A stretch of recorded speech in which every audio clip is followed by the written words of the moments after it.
Кыргызстан быйыл 7000 ардагерин акыркы сапарга узатты. Бул жөн эле сара себеп эмес. Бул коомдук унутулгус тарыхынын бир бөлүгү. Тилекке каршы акыркы жылдары биз улуу ата мекендик согушта эрдик көрсөткөн баатырларды унутуп көмүскөдө калтыруудабыз.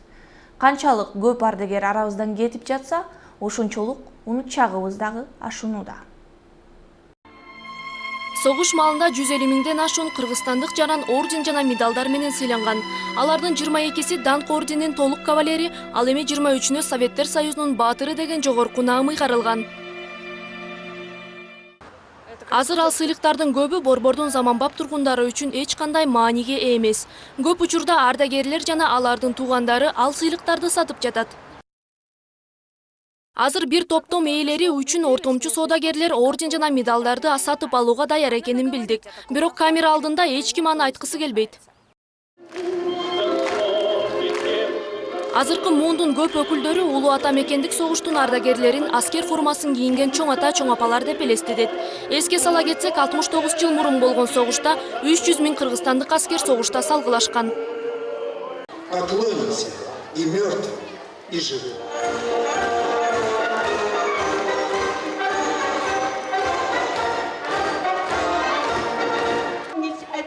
Жыл сайын согуш эрдиктерин жеңиш күнү гана эстешет. Ал тургай кичинекей көрүүчүлөр үчүн циркте согуш жөнүндө тематикалык гана оюн болот. Ал эми улуу жеңиш жөнүндө жаш көрүүчүлөр билбейт деле. Все люди жили мирно, ничего не знали такого. Адамдар тынчтыкта жашасын деп согушкан. Это очень страшно.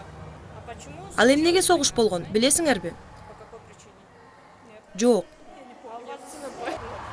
Согуш жөнүндө мурда кандай болгонун көргөзүштү. А согуш эмне үчүн болду эле билесиңби? Кайсы билбей эткенбиз. Согуш жөнүндө эмнени көргөздү силерге?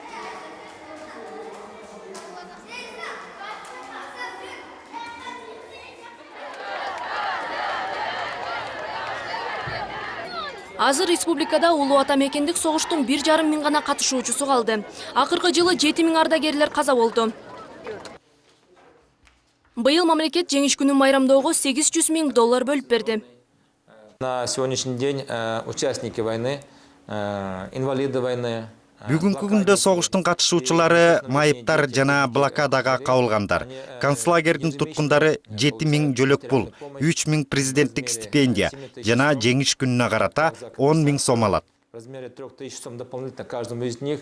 Это как стипендия президента. Өкмөт деле эмес, республиканын тургундары да согуш ардагерлерин эрдигин эстеп, жыл сайын Георгий ленталарын сатып алып, атайын номерлерге СМС жиберип, ардагерлердин фондуна каражат топтоп, белектерди камдайт.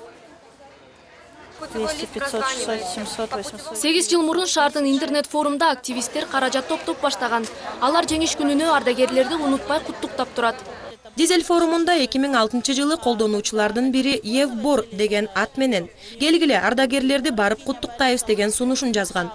Адамдар тезинен чогулуп, аянтка барып, кимде канча болсо акча топтоп, ардагерлерге бирден гвоздика сатып алып белек кылган элек. Кийинки жылы даректүү белектерди камдадык. Улгайган адамдардын үйүнө тамак аш, сыр боек сатып келдик. Быйыл ал акцияга дагы 100гө жакын адам кошулду. $3 миң жакын акча чогултту. Ардагерлерге тамак аш баштыктары менен бирге акчалай белектерди да тапшырышты. Бул жерде акча, азык-түлүк, гүл. Активисттер машинелери менен ардагерлерди кыдырып чыкты. Алар үчүн бул тарыхка жакындоо мүмкүнчүлүгү болду. Квартира 5. Наверное, потому что Номер 5-чи батыр. Балким мен тирүү согуштун катышуучуларын көрүп жаткан акыркы муун болот турмун. Андыктан алкышымды билдиргим келет. Мен чоң атамдын атасы согушка катышкан. Чоң атам жетим калган. Менин үй бүлөмө да согуш залакасын тийгизген. Бул туугандарды жана жалпы ардагерлерди эскерүү. Пулеметчу Журавлев жеңишти Германияда Хельба дарыясынын жанынан тосту. Согуш жөнүндө, жаштыгы жөнүндө эстеп жашайт. Вот такие песни мы пели.